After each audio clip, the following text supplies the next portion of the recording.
Athletic director has hired two college football coaches at two different programs that both have been fired. And out of those firings, both of these coaches, one already has one of the biggest buyouts we have ever seen in college football history. And the second one could potentially be right behind that one with both of these buyouts, potentially equaling up to $130 million. This is the LSU athletic director, Scott Woodward. Now, everyone is kind of getting familiar with Scott Woodward because he just fired Brian Kelly. And that's been a big conversation, especially us trying to understand what this buyout could look like and potentially Brian Kelly's buyout being close to $53 to $54 million, which is a ton of money. But what everyone is now trying to understand is, well, wait, hasn't Scott Woodward also been involved with a very big buyout before?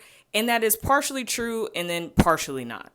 Scott Woodward lands at LSU in April 2019, he was the athletic director at Texas A&M, which makes this entire story even more interesting when you think about how badly Texas A&M beat LSU. And right after that loss, he ends up firing Brian Kelly and all the things intertwined with that. But before he's at LSU, he's the athletic director at Texas A&M, and he hired Jimbo Fisher. Now, this is the part of the story everyone is kind of getting misled about. Everyone thinks that Scott Woodward had to do with Jimbo Fisher getting a $77 million buyout, and that's not true. Now, what Jimbo Fisher did have when Scott Woodward was there when he got hired was around a $46 million buyout, which is still a lot.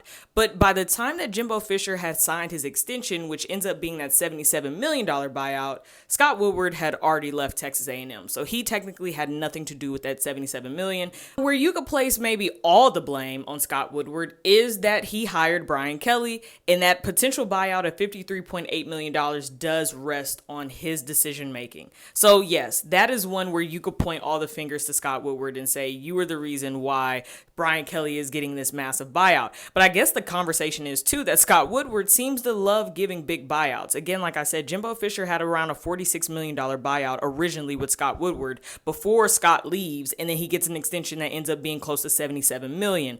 But regardless, Scott Woodward did hire both of these coaches that didn't pan out, didn't have really any success, and then end up leaving with a ton of money. As much as we're sitting here talking about the buyouts and his choices in college football coaches, he's done a lot of good since he's been at LSU since 2019. Now, under his tenure of being there, they've won a national championship in football. They've won a women's college basketball national championship. He has 2 baseball titles under his belt, gymnastics, track. He's done a lot of good. Just everyone's looking at the bad of Scott Woodward and saying, well, he hired Jimbo Fisher and we saw how that ended up. Oh, he hired BK and now we see how that ended up. For him at LSU as the athletic director, he's done a lot more good than bad.